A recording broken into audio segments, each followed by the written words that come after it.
Então, vamos lá. Hoje, 18 de agosto do ano de 2016.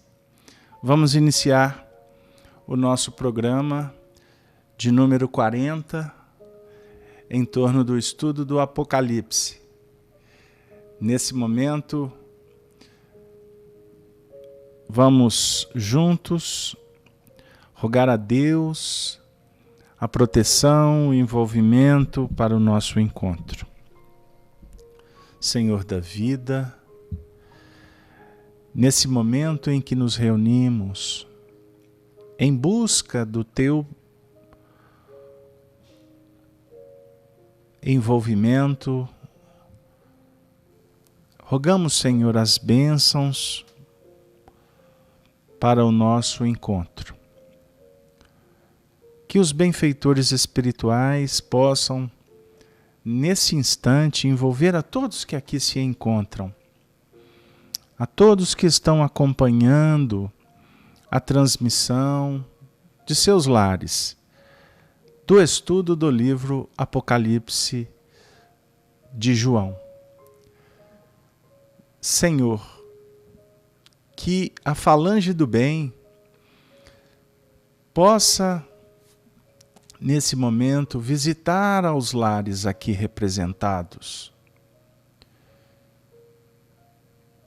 Que o Teu amor, a Tua misericórdia se estenda para oferecer os recursos que cada um necessitamos. Seja medicamento, energia, força.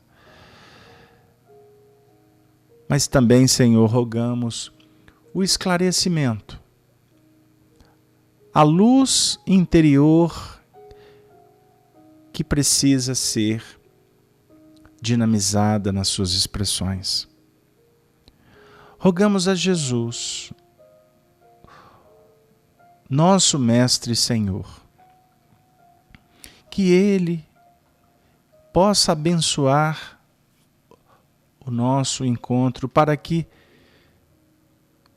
as nossas imperfeições, as nossas dificuldades não venham trazer empecilhos para que a mensagem possa ser trabalhada. À luz da doutrina espírita, que possamos juntos termos a oportunidade de estudar a chave da revelação do vidente de Pátmos, nas suas características universalistas. Que possamos, então, atingirmos as culminâncias possíveis e, ao finalizar o trabalho, possamos todos nos sentirmos em paz, na legítima, na soberana, na augusta paz do nosso Rabi da Galileia, Jesus. Jesus. Que os espíritos que nos acompanham na jornada evolutiva, que nesse momento abraçam a cada um de nós, cumprindo a missão de nos acompanhar semanalmente nos nossos encontros espiritualistas, nos nossos estudos espíritas, que estes amigos recebam as flores que dimanam dos nossos sentimentos mais puros, da gratidão por tê-los como verdadeiros escudeiros, amigos que nos apoiam, que nos inspiram e que muitas vezes cuidam, nos ajudam para diminuir as nossas dores. E assim, com esta prece inicial, feita com o nosso coração, que procura se ajustar às faixas superiores, nós damos por iniciado o estudo de número 40 em torno do Apocalipse do vidente de Pátimos, João Evangelista. Com muita alegria, então, eu gostaria de, nesse momento, abraçar novamente a todos que se encontram conosco, através da transmissão, nos diversos portais que somos parceiros, como, por exemplo, a Rede Amigo Espírita, a Rádio Brasil Espírita de Maceió, os nossos amigos da FEAC aqui de Belo Horizonte, Minas Gerais, e aos demais companheiros que vão criando os links e estabelecendo propostas interessantes, reunindo trabalhadores das casas espíritas para estudarem conosco o Apocalipse, desdobrando os estudos sistematizados que já são realizados nas diversas frentes espiritistas, e com isso nós vamos criando, alimentando uma verdadeira rede do bem. E assim, eu gostaria também de abraçar a todos que nos acompanham através do chat que é estabelecido pela transmissão do YouTube.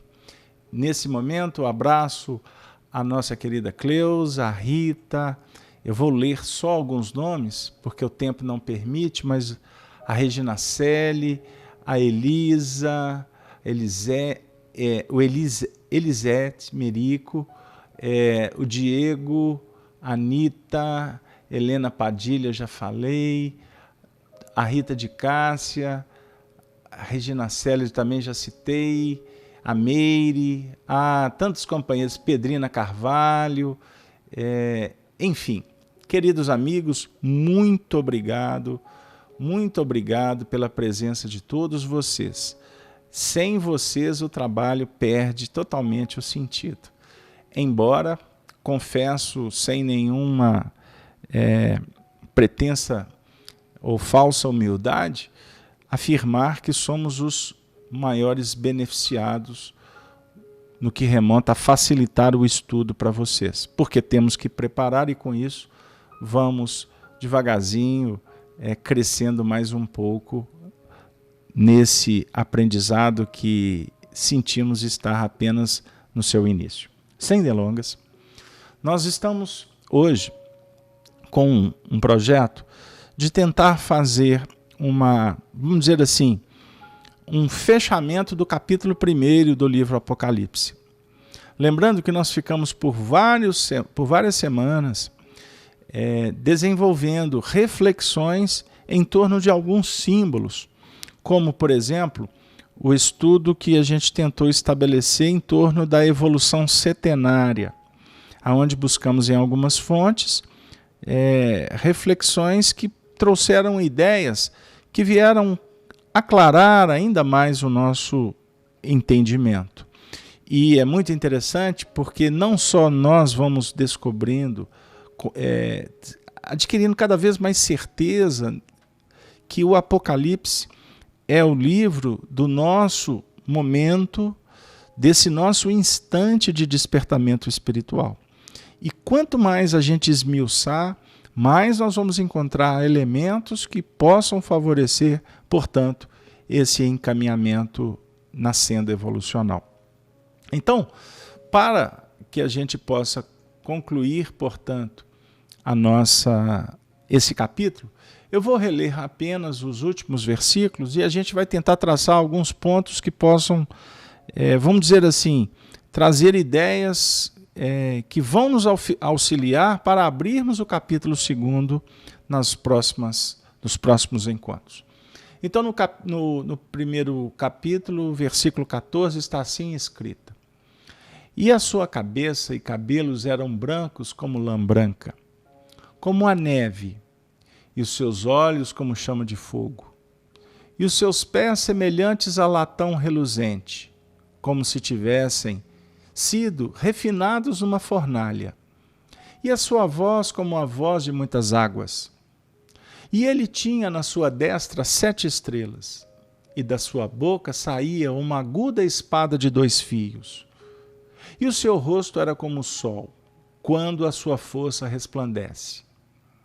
E eu, quando o vi, caí a seus pés como morto, e ele pôs sobre mim a sua destra, dizendo-me: não temas, eu sou o primeiro e o último, e o que vivo e fui morto, mas eis que aqui estou vivo para todo sempre. Amém.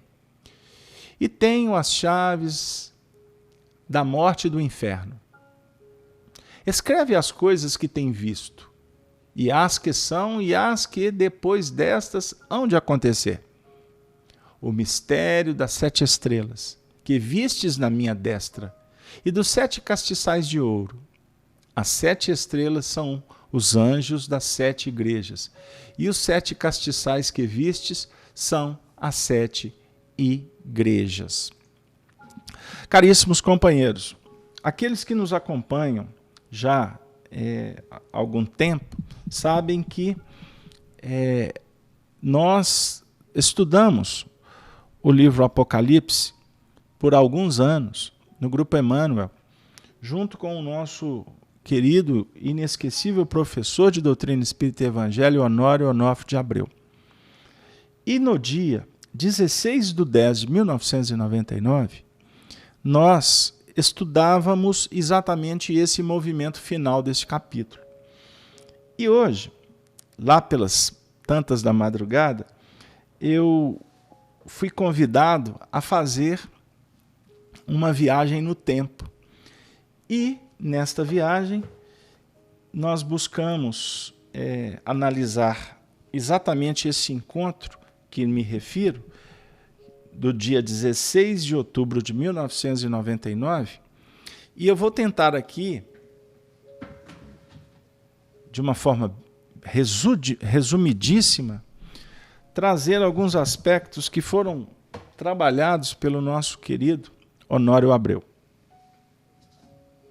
Então, eu peço a vocês que tenham um pouquinho de paciência, porque eu vou pensar no texto essas ideias. O Honório disse assim naquela época, naquele dia, relembrando esse tópico, esses últimos versículos que nós lemos agora. Durante esses encontros, nós trabalhamos de algum modo o capítulo de uma forma resumida. Vamos retornar aqui ao versículo 18. Trabalhado, portanto, em reuniões anteriores. Exatamente o trecho. E o que vivo e fui morto, mas eis que aqui estou vivo para sempre. Amém. E tenho as chaves da morte e do inferno. Escreve as coisas que tens vistos, e as que são, e as que depois dessas hão de acontecer. Vocês notem que nesse versículo 18, verificamos que a vivência plena da atualidade, não só dentro do ângulo desse registro aqui do Apocalipse, mas vincula-se também ao campo profético e define exatamente essa expressão. Estou vivo, eu vivo. Fui morto, mas eis aqui. Estou vivo para todo sempre. O Honório vai comentar esse trecho. Nós morremos em determinadas circunstâncias, nas linhas das nossas falhas, dos nossos erros. Mas quando nós nos enveredamos para um processo de realização mais equilibrada, mais sistematizada, é natural que a gente possa ser expurgado. Tanto que na hora que a gente, seja no próprio lar, resolvemos apresentar algumas mentalidades diferentes,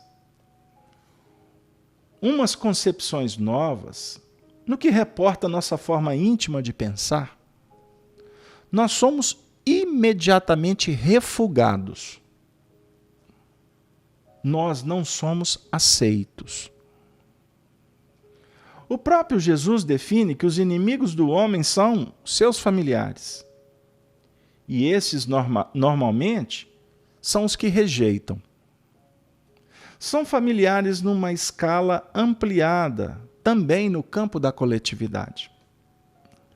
Todas as vezes que uma criatura se expressa dentro de uma modalidade nova, de uma concepção diferente, é natural que ele seja rechaçado.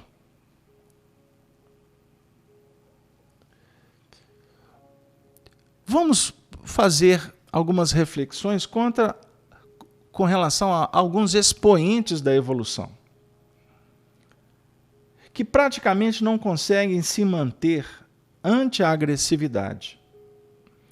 Aquela forma de repulsar ou de rejeitar prontamente as novas ideias que visitam o agrupamento. Então, se o grupo tivesse um tônus, um denominador X, no que respeita aos padrões então trabalhados e alimentados, e de algum modo, com o decorrer da evolução, surge uma ideia nova. Eles rejeitam e fazem silenciar a ideia. Isto aconteceu desde sempre, lá de trás. E podemos citar aqui o papel de Abel e Caim. Abel foi rejeitado. Caim, não representando, não a personalidade, mas representando um grupo a expressar, a refletir o pensamento acomodado, o pensamento conservador da própria multidão, em função das faixas ainda de baixo curso, que expressam essas vibrações na personalidade de Caim. Então Caim, nesta representatividade, refuga, retira Abel do contexto. Então, Caim representa faixas evolutivas, como Abel também. Abel, as expressões, as mentalidades que estão em busca de novos padrões. Caim, a representar, a simbolizar aquelas outras faixas que estão vinculadas no plano acomodatício. Ou seja, arquétipos. Aquele que nós rejeitamos será colocado, como diz no Evangelho, como pedra de esquina na nova edificação. Está no Evangelho, aquele que foi rejeitado foi colocado como pedra de esquina na nova edificação que nós escolhemos. Nós jogamos fora essa madeira aqui e ela é que vai servir para nós colocarmos esta pedra. Vai colocar na base que fundamenta a nova construção de uma nova mentalidade. Olha que interessante. Geralmente, quando a gente abraça uma posição nova, encontramos muitas dificuldades dentro de nós mesmos. Naturalmente, depois da gente usar a ponderação, é que retomamos. Olha que interessante. Então, mentalidade nova, posição nova, dificuldades à vista. Diante das dificuldades manifestas em nós mesmos, naturalmente depois, o indivíduo, usando da ponderação, ele retoma o processo. Olha que extraordinário. Ele vai retomar o processo. Podemos continuar? O nosso plano conceitual básico, de cada dia é o elemento sempre posicionado contra as ideias novas.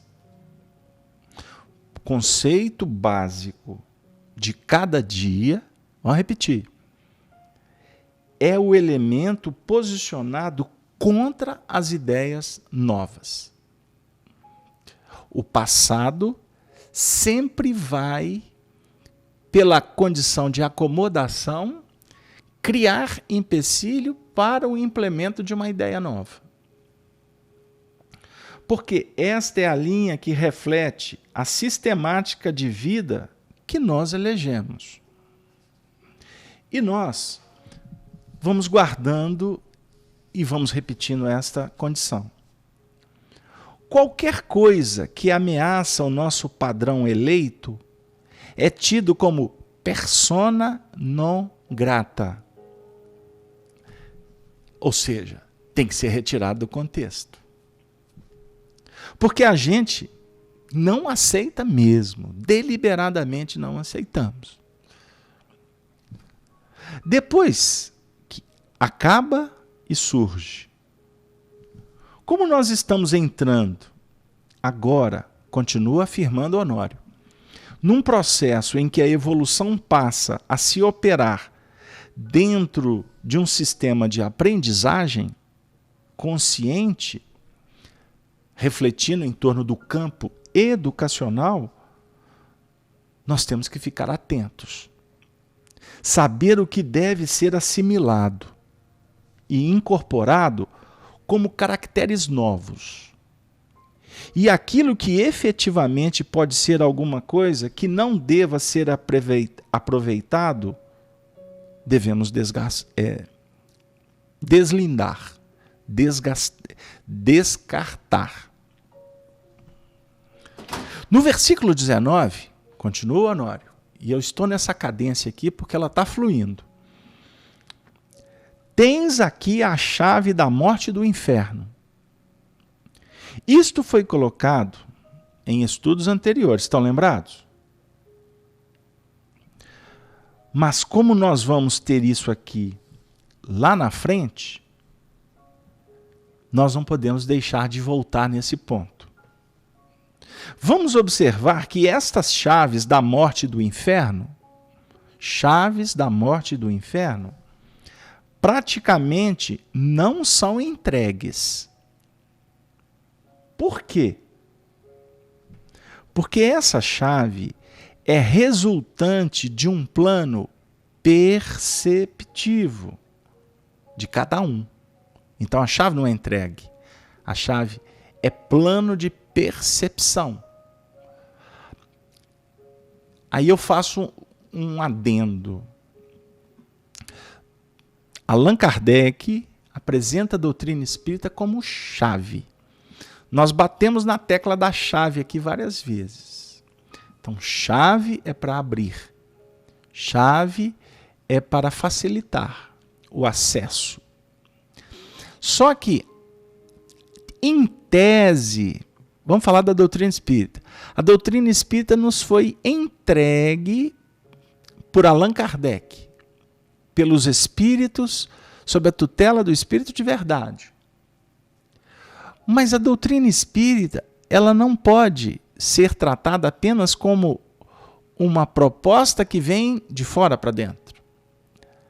A doutrina espírita tem muito a ver com a percepção do indivíduo, a sensibilidade do indivíduo para acessar as leis soberanas da vida e transformá-las em recurso íntimo na aplicabilidade da vida.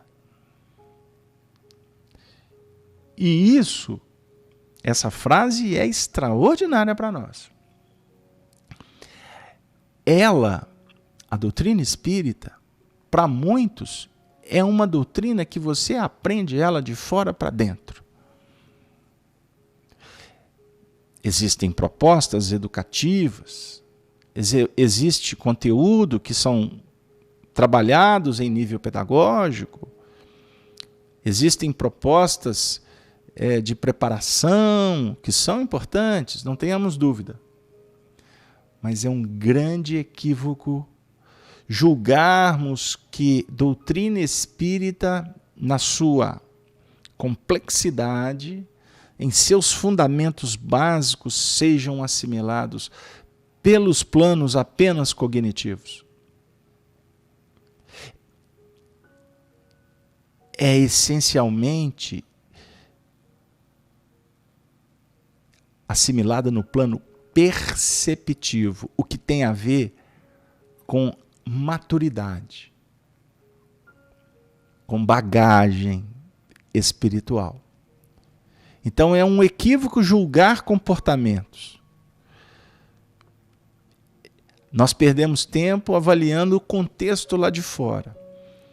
Embora não podemos abrir mão de defender a doutrina espírita, principalmente pela ignorância que campeia nos nossos arraiais, para não permitir que meias verdades sejam entronizadas para trazer dificuldade para o edifício como um todo.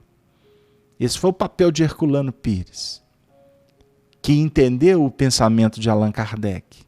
Eis o motivo que Emmanuel afirmara que Herculano Pires foi o metro que melhor mediu Kardec.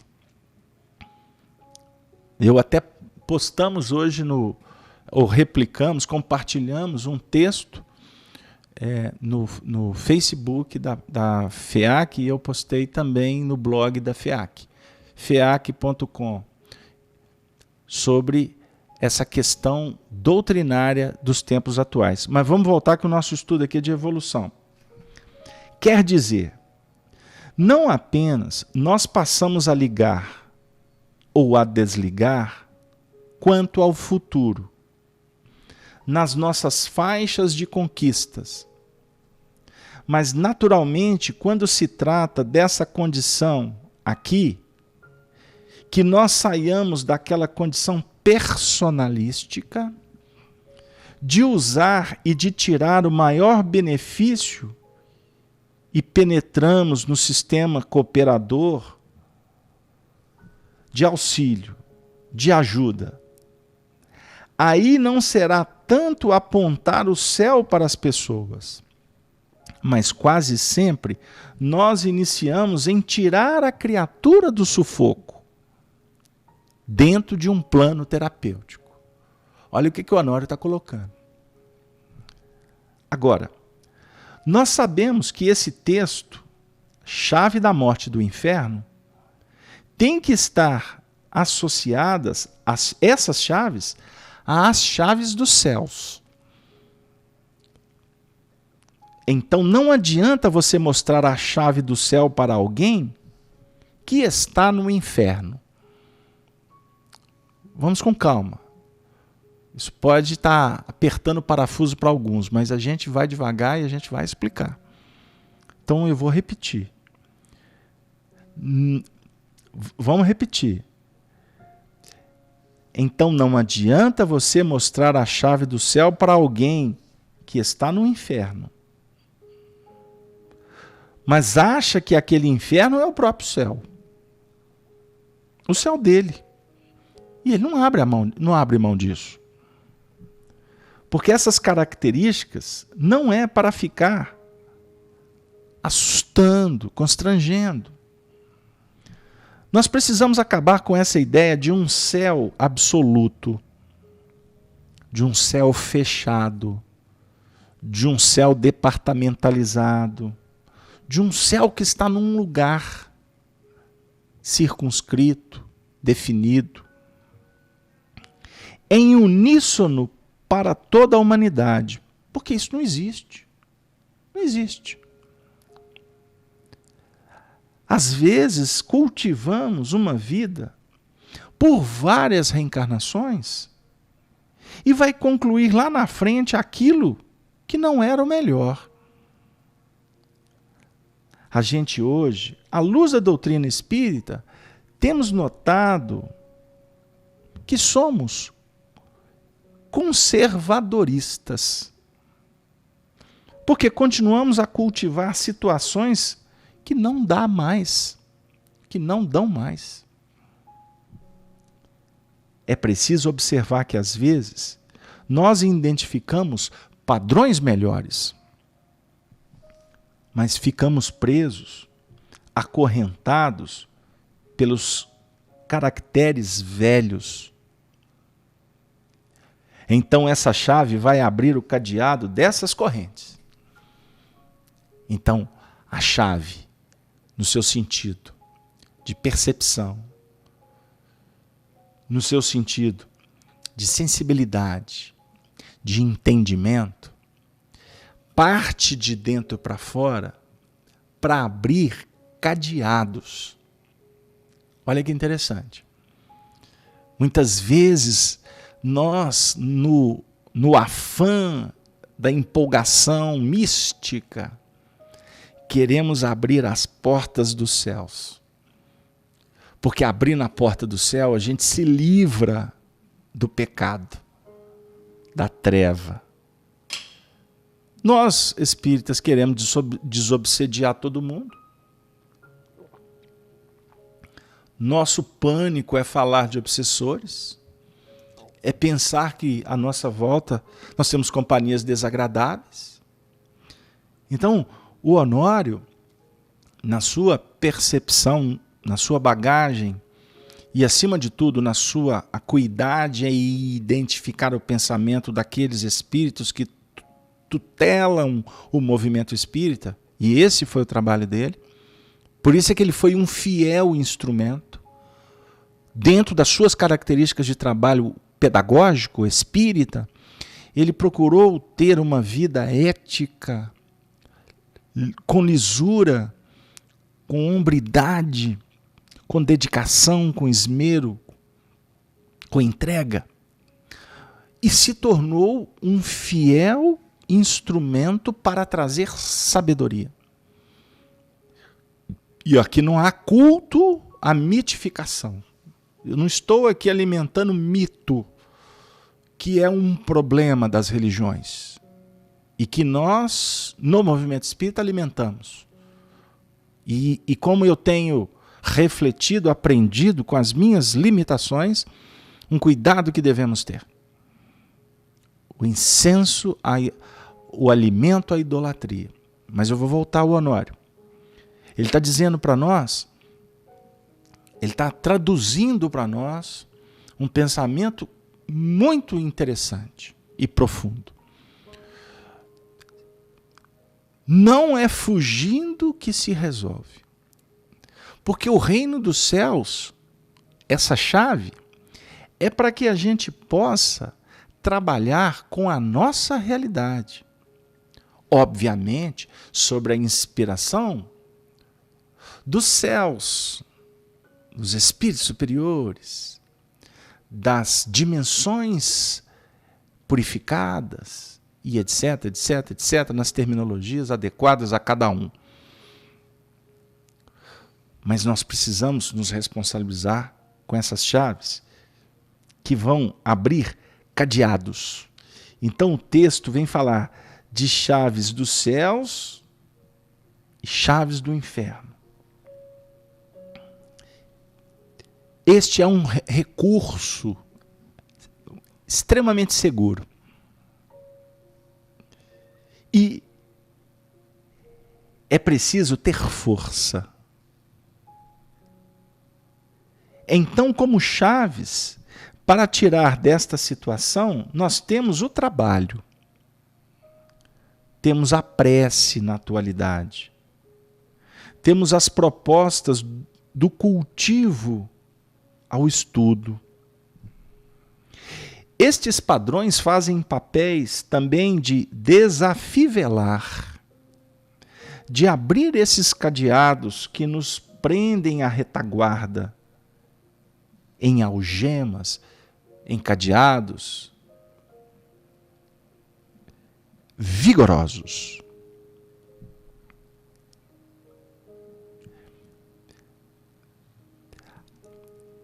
Naquela manhã de sábado, surge uma pergunta. E eu estou sendo bem fiel, estou traduzindo ipsis literis, né? Eu estou lendo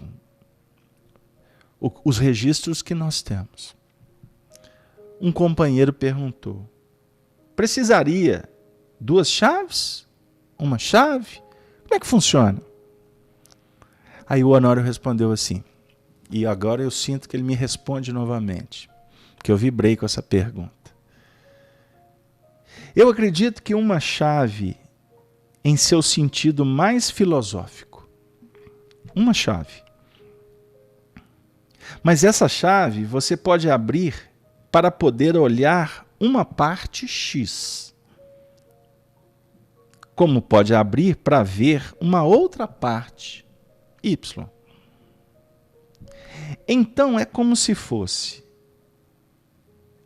uma única chave. É uma única chave.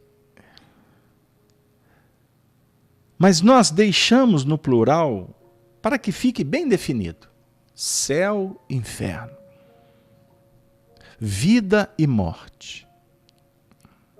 Nós temos que desconectar os pontos que nos prendem à retaguarda e abrindo as comportas que nos projetam para o futuro. Aqui fica muito claro.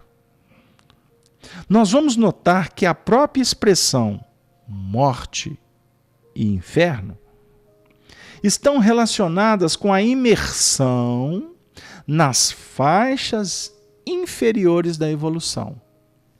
Imersão. No símbolo do nível materializado. Então o mundo de hoje está fertilizado de valores novos no campo espiritual. Isto dentro de uma linha apocalíptica dos acontecimentos reveladores. A humanidade conhece e sabe o que precisa. Eu convido vocês a anotar esta frase, para refletirmos sobre ela depois que desconectarmos com o grupo. A humanidade conhece e sabe o que precisa. Vocês têm dúvida disso? Vocês concordam com isso? A humanidade sabe o que precisa? O Honório está afirmando que sabe. Vocês concordam com ele? Tem coerência? Doutrina espírita para a gente pensar. Não é para dizer amém não, tá? Porque o indivíduo lê algumas coisas e sai por aí divulgando. Não pensa. Eu vou continuar. A humanidade sabe o que precisa. O problema é que a humanidade está presa. Está acorrentada. Está realmente vinculada aos padrões da retaguarda. Está vinculada aos padrões da retaguarda. Nós estamos no momento de uma enxurrada de informações. Não é assim? Eu costumo conversar com vocês nos nossos estudos que quando você abre o computador, acessa a internet, se você não estiver focado no que você tem que fazer, você fica acorrentado de tanta informação, de tantos convites, dos mais variados, para todos os gostos. Então você tem que definir. Mas eu quero dizer que nunca o homem teve tanta informação.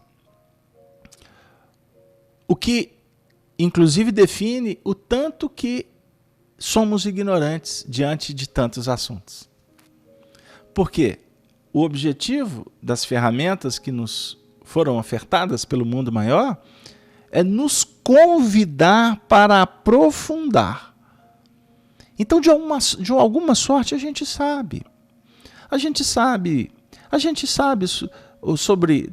A gente versa bem sobre o assunto da sustentabilidade, da ética, da filosofia. A gente discursa muito bem sobre direitos, sobre justiça, sobre saúde, sobre o esporte.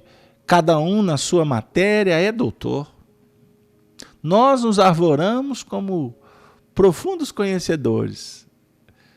Na realidade, a gente tem informações sobre muitos assuntos, alguns a gente até sabe com profundidade. Profundidade em tese, num nível que ainda caracteriza a superficialidade. Por quê? Se estamos vinculados aos padrões da retaguarda, estamos presos. Então, na realidade, o conteúdo em tese que sabemos, ele se apresenta num campo de profunda superficialidade. Superficialidade. Assisti a um vídeo de um filósofo hoje, um vídeo curto. Ele disse, de uma forma, dentro do contexto da fala dele, a gente tem que tomar cuidado quando pega uma frase, porque está dentro de um contexto, aí a gente adequa aos nossos interesses. Mas eu prestei muita atenção em tudo que ele disse e realmente o contexto é esse. Que como educadores precisamos de estar atentos, porque podemos estar contribuindo para formar uma geração, essa nova geração, robotizada, mecanizada e extremamente superficial, na lata. Existe até um termo que os jovens usam aqui nas nossas regiões aqui do Brasil, quando o indivíduo fala na lata. Ele falou assim, ali, de impacto, é um termo, um na lata, mas aqui eu vou adequar uma geração na lata, que é bate-pronto, mas num campo de muita superficialidade. Estamos falando de uma forma didática, mas é para a gente refletir. Porque quando nós contribuímos, inclusive, para este movimento superficial destas gerações que estamos contribuindo na formação delas, nós estamos apresentando a nossa superficialidade também. Vamos continuar? Aí o Honório citou a questão 22 do Livro dos Espíritos, quando Kardec pergunta: que definição se pode dar da matéria? Aí ele colocou, referindo à própria resposta da questão: a matéria é o laço que prende o espírito. Então nós notamos que essas chaves são capazes de abrir cadeados que nos prendem à retaguarda dos interesses puramente utilitaristas, daquelas fisionomias de retaguarda, as prisões magnéticas de valores que realmente cheiram, refletem aquele sentido puramente humano, que já está em fase de ser absolutamente vencido. Então a era apocalíptica é uma era reveladora. É uma era que vai dizendo para todos os seres, que estamos então entrando numa fase para vencer o que cheira puramente humano. O que se arrima dentro dos princípios de um reino falacioso, que cai, porque ele tem prazo de validade. A matéria, no seu sentido de densificação. Porque a matéria está em toda parte nas suas... Nós vamos lidar com a matéria de acordo com a nossa condição espiritual. Os níveis de matéria, né? Ou as expressões de matéria, as dimensões espaciais, etc. Aí, o momento atual, ele se apresenta como uma característica muito mais de ser um grande inferno, porque o próprio inferno representa o quê? Purificação, onde há fogo, fumo, enxofre, o que nós vamos estudar no mergulho na nossa casa mental nos próximos capítulos do livro Apocalipse. Então não vamos antecipar, mas podemos apenas inaugurar essa reflexão. A fase apresenta-se para nós com essas características que cheiram fumo, enxofre.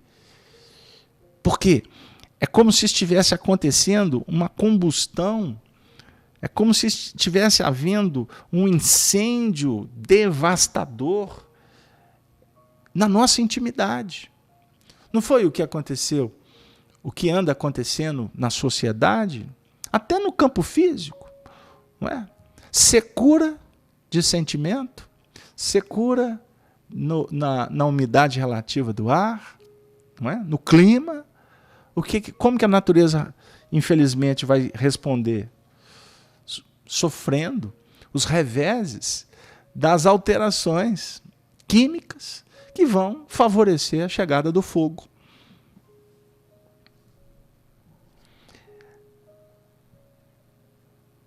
A morte seria nossa queda nesse inferno. Resultado do inferno. A morte.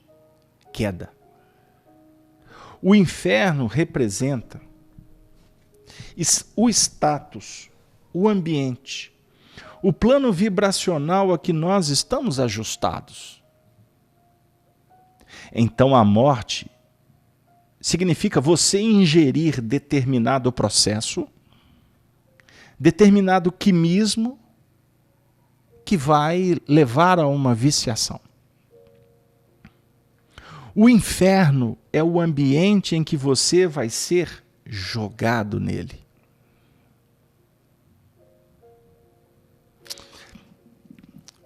Essa reunião ela foi tão produtiva, amigos.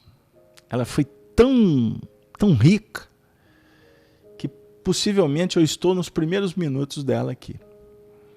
Se vocês quiserem e se manifestarem no chat, mandarem e-mails, participações, a gente pode continuar na próxima semana, porque já foi a metade do nosso tempo aqui da noite. Surgiu um amigo do nosso grupo, que estudávamos ali, um estudo que iniciava às 8h30, terminava às 10 horas da manhã, manhãs inesquecíveis na Rua Perdões, no bairro Carlos Prates, em Belo Horizonte. Quanta saudade.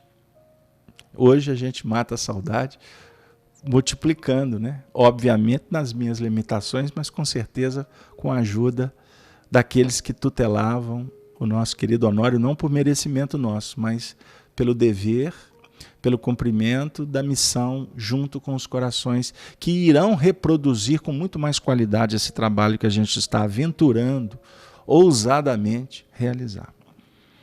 Surgiu uma pergunta de uma companheira, sempre no anonimato, que disse assim: eu queria, senhor Honório, entender uma frase do Evangelho a respeito dos endemoniados que falam com Jesus.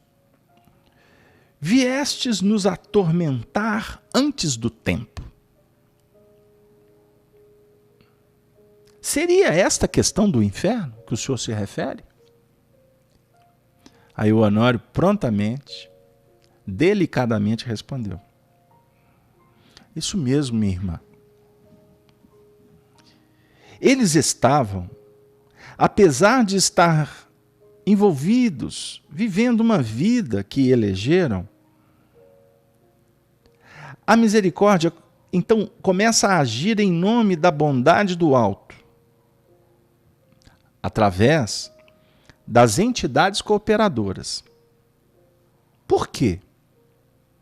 Porque apesar dele ter eleito aquele inferno, que é a vida melhor, que ele podia encontrar dentro das necessidades deles, os que têm olhos de ver e ouvidos de ouvir, que funcionam sob a tutela da bondade de Deus, enxergaram ali potenciais que poderiam revestir essa criatura de valores muito mais expressivos no campo do amor.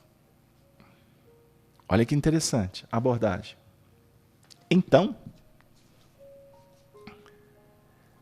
a questão do tempo. Por que os endemoniados falaram antes do tempo? Porque o endemoniado tinha consciência que estava, mas queria usufruir até onde pudesse daqueles padrões da retaguarda. Então, e como se ele estivesse sabendo naquela hora que ia chegar o momento do apocalipse para ele, como para nós, nessa virada de século, em que os umbrais estão sendo todos revolvidos. Aí, ele disse, antes do tempo. Antes do tempo, em tese. Antes do tempo, porque ele queria aproveitar o tempo da retaguarda. Ele ainda que necessitava de curtir aquele embalo, aquela balada. Mas a providência divina envia, em tese, antes do tempo, os recursos. Por quê? Para o Senhor, o tempo, ele transcende a nossa temporalidade, por isso que ele é atemporal. A definir que a misericórdia sempre estará nos revestindo, nos envolvendo de recursos, porque a misericórdia observa os potenciais. Inclusive para estar endemoniado, diga-se de passagem, para estar endemoniado, o indivíduo já tem potencial para arremeter-se, porque senão não justificaria o processo demoníaco. Houve junção entre forças. Observemos bem como é interessante o assunto. Então é como se ele estivesse sabendo, naquela hora que ia chegar o momento do apocalipse. Ele anteviu, talvez agora nessa virada de século, para nós está acontecendo o mesmo, porque os umbrais estão sendo o quê? Revolvidos. Não tem lama, aliás, não tem poeira quietinha nos umbrais. Tudo está sendo revolvido. Observem no nosso contexto social a velocidade das coisas, das informações, das descobertas no sentido positivo, no sentido negativo. Nós temos que tomar muito cuidado com o que pensamos, porque se você elege um nível de pensamento, de vibração da retaguarda, numa velocidade instantânea, as trevas se aproximam. É como se ele estivesse sempre à espreita. Arnaldo Rocha vivia me dizendo isso, que devemos tomar cuidado porque as trevas nos espreitam. É o que o Paulo afirma, por exemplo, na sua carta aos Hebreus. Sim, no primeiro capítulo, no versículo 12, que somos acompanhados por uma nuvem de testemunhas. Quais são?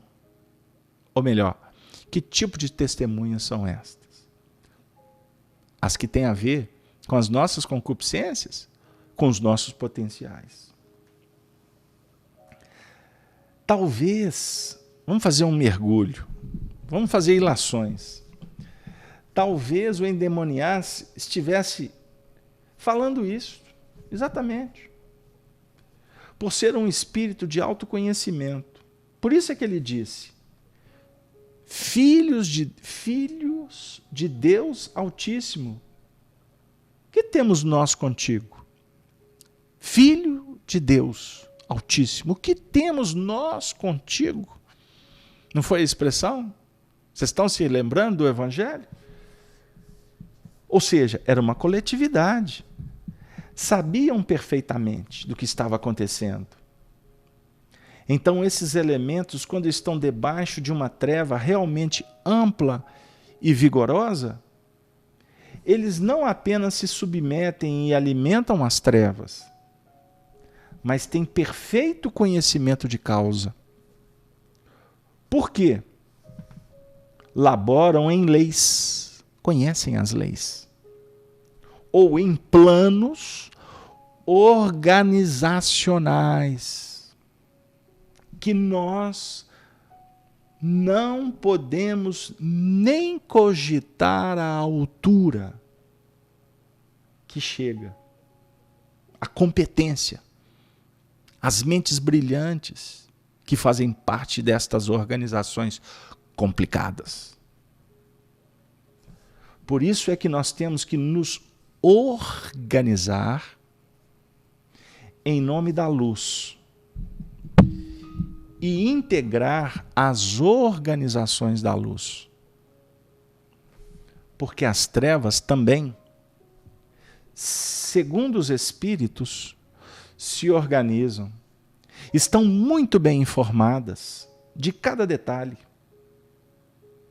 De cada detalhe.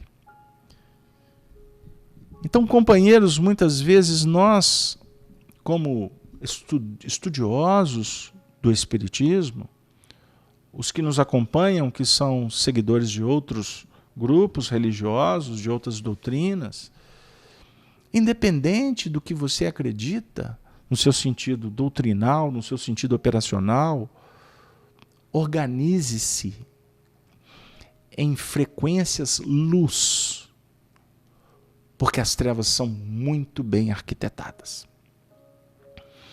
Muitas vezes, aqueles que nos julgamos estar seguindo Jesus e que os nossos comportamentos afirmam para nós mesmos que estamos sendo contraditórios, vamos pensar com muito mais carinho, vamos agir com mais prudência, com mais cuidado, vamos procurar trabalhar numa linha de compreensão no que remonta à igualdade de operações, à liberdade de expressões e à fraternidade, que é a bandeira que irmana a todos. É a trilogia divina que não podemos abrir mão.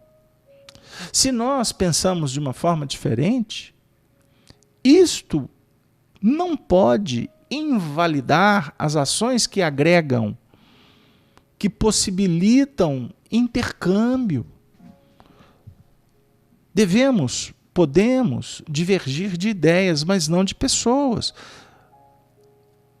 E nos amarmos. E não nos odiarmos fraternalmente. Como Arnaldo Rocha vivia me dizendo. Que muitas vezes até nós espíritas nos repelimos fraternalmente. E nos odiamos fraternalmente.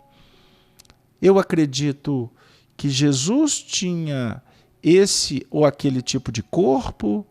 Eu acredito que fulano é a reencarnação de Beltrano. Eu não acredito que o Espírito de verdade, que Jesus... E aí nós vamos discutindo como que iniciou a evolução, se foi da matéria, se é do Espírito, e vamos criando castas, seitas, núcleos segregados ou que segregam, que alimentam a separatividade. Vamos refletir nos estudos do Apocalipse. Nós estamos tentando aqui mergulhar nas Escrituras usando uma chave reveladora, uma chave abençoada. E nos estudos anteriores, nós fomos lá no espiritualismo para buscar algumas reflexões quanto a princípios. Trouxemos princípios herméticos, falamos da polaridade, do gênero, do ritmo. Estão lembrados? Falamos da importância da dualidade, da unidade, e aí a gente vai batalhando sobre vários pontos. E dentro dessas leis, como a lei gravitacional, a lei do movimento, que define que, por exemplo, a nossa Terra, ela gira em torno do próprio eixo, mas ela também gira em torno do Sol. No nosso psiquismo, o processo se dá da mesma maneira. Nós temos a desenvoltura do pensamento que joga para fora, que traz de fora para dentro. Nós somos guindados para a socialização, mas somos convidados também para a individuação. Nós precisamos de trabalhar numa linha setenária em busca de uma perfeição, e dentro dela precisamos também relembrar que os contrários, eles se unem nos pontos. Que a questão do gênero é extremamente importante, mas ela precisa de ser conjugada. Então, se nós temos uma lei de agregação, nós temos a lei de desagregação. Se existe uma tese, existe uma antitese, ou uma antítese, como queira. Desculpem o erro gramatical. Ou seja, o indivíduo está pensando na faixa do recolher, o outro está pensando na faixa do semear. São contrários que fazem parte de uma resposta do psiquismo diante de todo um contexto de uma lei una, a lei do amor. E todas as diversidades, elas são importantes, porque elas, unidas, trabalhadas, elas caminham em função da unicidade em Deus, no amor, no Cristo. Então, brigar, discutir, é estar alimentando os arquétipos, ou melhor, alimentar toda a engrenagem que busca impedir o progresso. Agora é diferente quando nós nos rendemos à magnitude do amor do Senhor e saímos no mundo para trabalhar no nível de irmandade. Aí estaremos nos conjugando com os fulcros luz. E não tenhamos dúvida, com as próprias propostas que definem uma amplitude dessa luz, dentro dos planos, inclusive organizacionais, que encontramos na Terra. É muito importante que a gente reflita sobre o inferno, mas, ao mesmo tempo, as paisagens magníficas dos céus.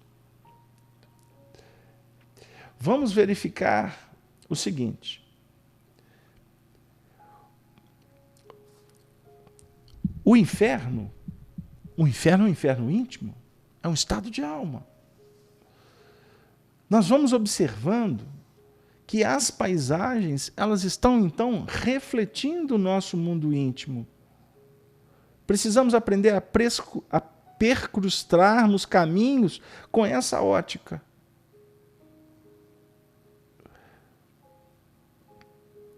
Tudo acontece na hora certa.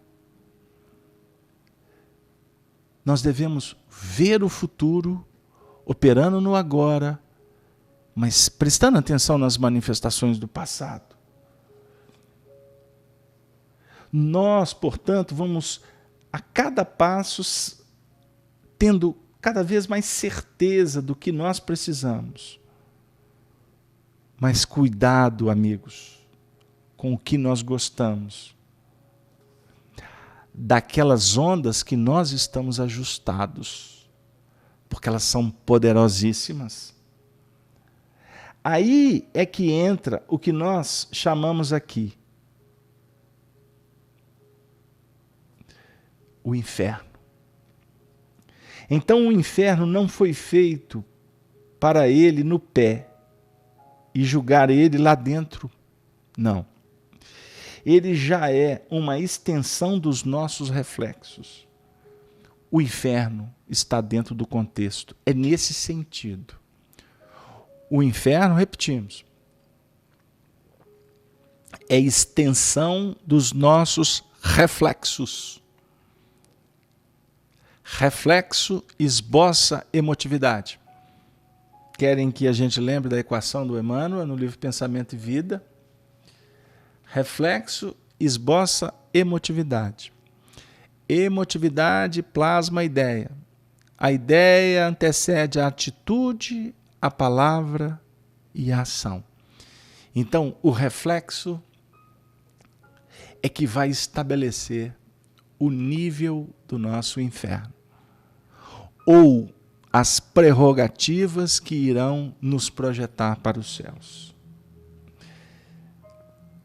Meu Deus, a gente está caminhando para aquele ponto que nós idealizamos. Surgiu então uma nova pergunta. Então, Jesus disse que não era a hora ainda. Às vezes, tivesse que ter mais tempo, não por ele, mas o nosso interno, que não estava ainda preparado. O nosso piso. Seria isso? Aí o Honório respondeu.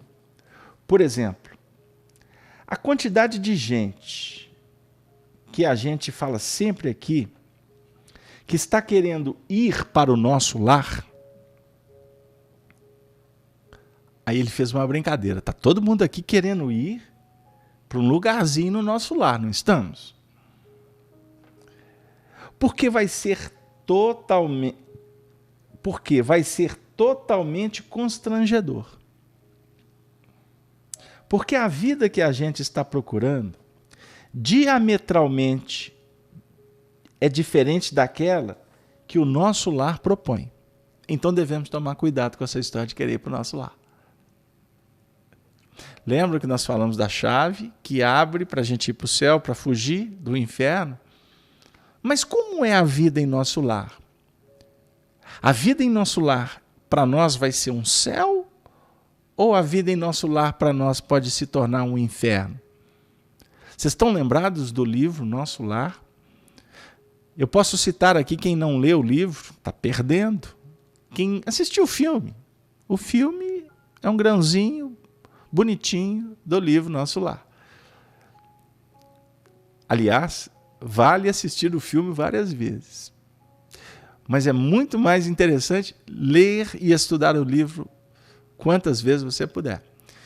Nós temos personagens na história do Nosso Lar que não estavam felizes na cidade do Nosso Lar.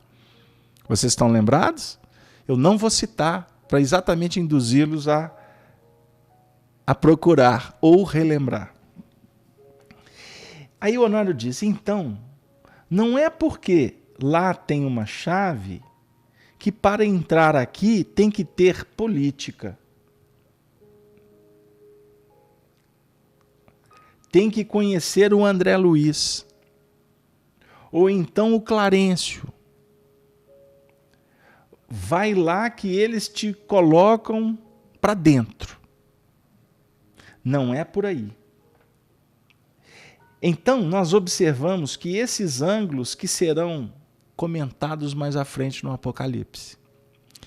Não é fazendo a eleição, se colocando como amigo, como naquela condição de dar um jeitinho, que nós vamos resolver a nossa questão espiritual. Não é assim. O inferno é um estado de alma. É isso aí, viu, Leonardo Rocha? Continuando. Vamos ao texto do Apocalipse. Escreve as coisas que tem visto e as que são, e as que depois destas hão de acontecer. Então nós vamos observar que nesse versículo 19, aponta para nós o encadeamento. Nós vamos analisar primeiro que ele visualizava com o grau perceptivo da vidência, ou clarevidência, ou desdobramento, no campo mediúnico, se referindo a João. E as que são vigorantes. Então nem tudo que percebemos é o que vigora. Nós já trabalhamos esse aspecto lá atrás. Que vigoram, que são presentes. E as que depois destas hão de acontecer.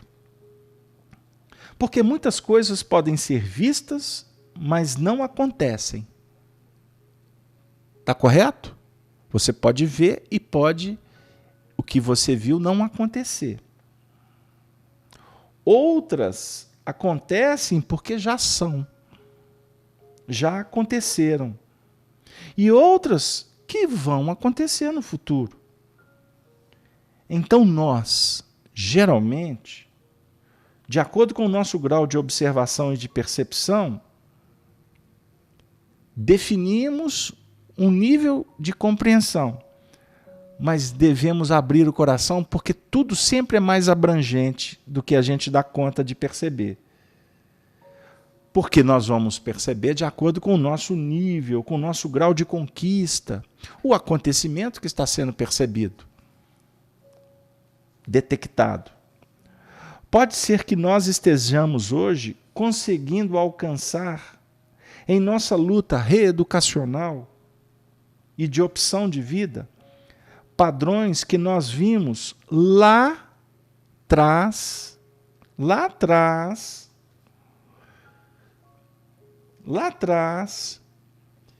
e lá nós demos atenção, mas nós não tivemos alcance. Não tivemos alcance. Então agora nós estamos lutando para implementar. Porque você viu agora? Não. Porque a vida te apontou lá atrás. Que você lá atrás teve uma dinâmica. Ou não deu conta, ou não compreendeu, e agora chegou o momento. Isso é extraordinário. Por isso que só agora que nós estamos conseguindo levantar, abrir uma portinha e penetrar um pouco na verdade absoluta de Deus. Só agora, isso quer dizer que está acontecendo dentro de nós processos que foram detonados em outros momentos. Mas há outras coisas que nós vimos, mas não aconteceram ainda. Não chegou o momento. Não está na hora. Por isso é que a gente tem que tomar cuidado até para remexer. A remexer o que está oculto. Deixar que a vida nos auxilie em alguns assuntos. No reverso, no plano da nossa ótica acanhada, nós podemos encontrar também coisas que a gente acha que não presenciou e que nunca vai acontecer. A nossa mente cria coisas que inexistem, que circulam ao nível de imagens, de fantasias, sem nenhuma fundamentação. Isso também acontece. Quantas vezes nós elaboramos um determinado fato que não chega a se realizar? Nós ouvimos isso lá muitos anos atrás. Nós estávamos dando os primeiros passos no conhecimento, que a mente é extraordinária, mas ela cria coisas que nunca vão acontecer. Por quê? Porque nós somos acentuadamente manipuladores e sagazes. O ser humano é acentuadamente manipulador e sagaz. O tema de hoje, em busca da felicidade. Como nós estamos trabalhando em busca da felicidade? Aqui agora, chegamos num ponto que vai efetivamente caracterizar o encaminhamento final do nosso encontro de hoje. Porque eu já vi que nós vamos ter que ter calma para concluir esse capítulo primeiro, se vocês estiverem de acordo. Temos muito material aqui para explorar junto com o Honório. Vamos com calma. Nós somos acentuadamente manipuladores e sagazes. No sentido de trabalhar sofisticando para que nós nos mantenhamos nesta posição que nos atende no campo acomodatício. Porque a personalidade discursiva, ela se estabelece muito em função dos sensórios, dos prazeres. O espírito, que é incorruptível, a essência espiritual nossa é incorruptível. O que se corrompe é a nossa personalidade que vai se adequando àquela condição de ser soberana e nem sempre se predispor ao enfrentamento dos desafios que são necessários para que nós progridamos. Nós trouxemos a questão 115 do Livro dos Espíritos, porque ela tem muito a ver com essa questão do em busca da felicidade, que tem tudo a ver com o estabelecimento da verdade. Kardec perguntou assim: entre os espíritos, alguns foram criados bons e outros maus? Resposta do espírito da verdade, dos espíritos que representam a verdade. Deus criou todos os espíritos simples e ignorantes, isto é, sem saber. A cada um deu uma missão, com o fim de esclarecê-los e de os fazer chegar progressivamente à perfeição, pelo conhecimento da verdade, para aproximá-los de si. Para eles, a felicidade eterna e sem mescla consiste nessa perfeição. Os espíritos adquirem esses conhecimentos, passando pelas provas que Deus lhes impõe. Uns aceitam estas provas com submissão e chegam mais depressa à meta que lhes foi destinada. Outros só a suportam murmurando e assim, por culpa sua, permanecem afastados da perfeição e da prometida felicidade. Então, uns aceitam, chegam mais depressa. Outros só a suportam murmurando.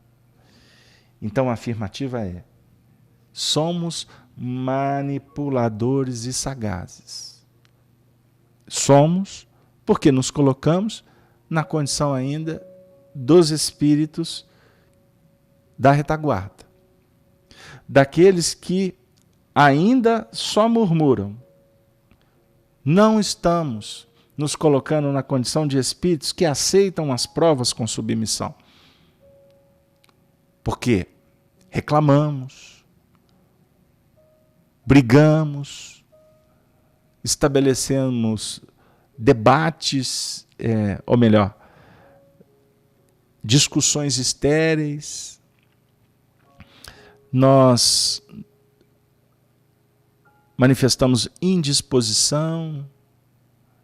Hoje é seu dia de ir para o hospital, ficar com mamãe. Eu não posso. Vai ali para mim, meu filho. Agora não posso. Eu brinco muito com os meninos. Daqui a pouco, tô indo. Ah, o tô indo não chega nunca. Não tem umas coisas assim? Pois é, amigos. Nós precisamos de trabalhar refletindo do que realmente a espiritualidade vem colocar para nós como submissão. Submissão à vontade de Deus. Eis uma grande dica que nos favorecerá nessa caminhada em busca da felicidade. Estou aqui tendo uma inspiração e vou recorrer a um livro de Emmanuel. Vou pegar o livro Fonte Viva e vamos, de uma forma espontânea, abrir um texto. E esse texto será para nós a reflexão final no encaminhamento da nossa felicidade. Eu abrimos do livro Fonte Viva, caiu aqui, aleatoriamente, portanto, na questão 33, intitulada Erguer e Ajudar. E ele, dando-lhe a mão, a levantou. Atos dos Apóstolos, capítulo 9, versículo 41. Vamos ouvir Emmanuel, através da nossa alma querida, benfeitor de tantos nós, pela sua candura, pela sua entrega, pela sua humildade e pela aquela condição amiga, alegre, de estar do nosso lado e nos mostrando que todos nós podemos fazer, que é possível fazer. Chico Xavier. Muito significativa a lição dos Atos, quando Pedro restaura a irmã Dorcas para a vida. Não se contenta o apóstolo em pronunciar palavras lindas aos seus ouvidos, renovando-lhe as forças gerais. Dá-lhe as mãos para que se levante. O ensinamento é dos mais simbólicos. Observamos muitos companheiros a se reerguerem para o conhecimento, para a alegria e para a virtude, banhados pela divina claridade do Mestre, e que podem levantar milhares de criaturas para a esfera superior. Para isso, porém, não bastará a predicação pura e simples. O sermão é realmente um apelo sublime, do qual não prescindiu o próprio Cristo. Mas não podemos esquecer que o celeste amigo se doutrinou no monte. Igualmente, no monte, multiplicou os pães para o povo esfaimado, restabelecendo-lhe o ânimo. Nós, os que nos achávamos mortos na ignorância, e que hoje, por acréscimo de misericórdia infinita, já sabemos desfrutar algumas bênçãos de luz, precisamos estender o serviço de socorro aos demais. Não nos desincumbiremos, porém, da tarefa salvacionista, simplesmente pronunciando alguns discursos admiráveis. É imprescindível usar nossas mãos nas obras do bem. Esforço dos braços significa atividade pessoal.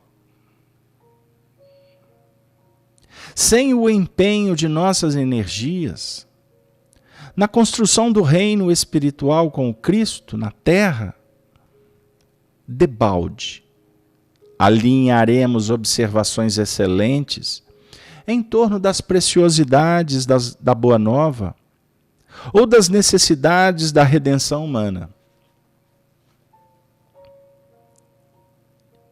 Encontrando o nosso irmão caído na estrada, façamos o possível por despertá-lo com os recursos do Verbo transformador. Mas não olvidemos que, para trazê-lo de novo à vida construtiva, será indispensável, segundo a inesquecível lição de Pedro, estender-lhe fraternalmente as nossas mãos. Estender-lhe fraternalmente as nossas mãos. Porque estendidas se encontram as mãos dos apóstolos do Cristo, que objetivam soerguer-nos diante de nossas quedas. E por isso, no dia de hoje, nos ofertaram a possibilidade de levantar ao amanhecer, de nos descobrirmos e de percebermos os nossos desafios, nos apoiaram, nos inspiraram, sem que soubéssemos, tiraram pedras dos nossos caminhos para que não tropeçássemos tanto, nos auxiliaram a retornar para os lares, nos prepararmos, e agora encontram-se conosco estendendo as mãos da beneficência, num ato benevolente para que nós possamos, inclusive, encontrar o pão à mesa, na distribuição sacrossanta do Senhor. Tomai e comei todos vós, este é o meu corpo. Eis o papel dos apóstolos, que chegam nessa condição de representantes do Senhor, do Mestre, do dono da festa, porque lutaram para isso. Acreditaram que poderiam chegar próximos do Mestre.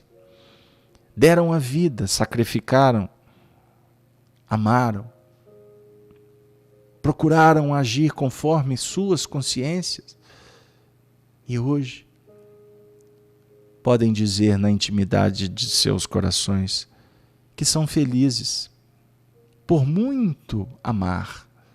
São felizes por poder banquetear com Jesus, com o Senhor e com todos os seus convidados. Esta lição soberana que Emmanuel nos oferece, pelos exemplos daquele que se tornou o referencial para os outros apóstolos, Simão Pedro, o convite, sem sombra de dúvida, é para que nós possamos compreender a necessidade de sermos submissos à vontade divina, valorizar as nossas próprias provas, compreender que os desafios e os problemas existem para que nós os resolvamos, sobrepondo todos os nossos limites, porque a dor ajuda-nos a burilar, a nos conscientizar, a implementar virtudes. A dor é para a vida, é para nós, o que o buril é para o mármore sem forma. Objetiva implementar os caracteres e preparar a obra que é divina, que tem nas mãos do Cristo a operação que representa o próprio pensamento do Criador, nas diversas faixas evolutivas da evolução. Sem Jesus, o nosso Senhor, todos os nossos sonhos ficam distantes, porque pela nossa fragilidade e incipiência, acabamos por nos sentir sós, frágeis e muitas vezes incapazes. Mas com Jesus, a vida toma sentido. O prazer do conforto que vencia hoje não tem mais espaço, porque com Jesus, o convite é para que a gente saia, para que a gente encontre outras terras, perceba outros corações que vibram, nos apoiando, como estrelas que descem do zimbório para lucificar a nossa estrada. Com Jesus, eu descubro a importância do amor, da dádiva, da oferta. Porque esta é a oferta do Senhor, a alimentação do Espírito, no banquete das relações, da fraternidade, da solidariedade. Queridos amigos, com Jesus, a vitória é certa. A vitória sobre nós mesmos, ao lado de tantos que necessitam, como nós, outros, da felicidade real, que só a caridade chancela para a vida eterna. Que o Senhor esteja conosco, que a espiritualidade continue abençoando a todos os lares e que possamos nos candidatar para novos labores, para novas propostas de redenção espiritual. Na saudação dos cristãos dos primeiros tempos, nós nos despedimos dizendo: Ave, Ave, Ave Cristo. Boa noite para os vossos corações. Muito obrigado. Que assim seja. Graças a Deus.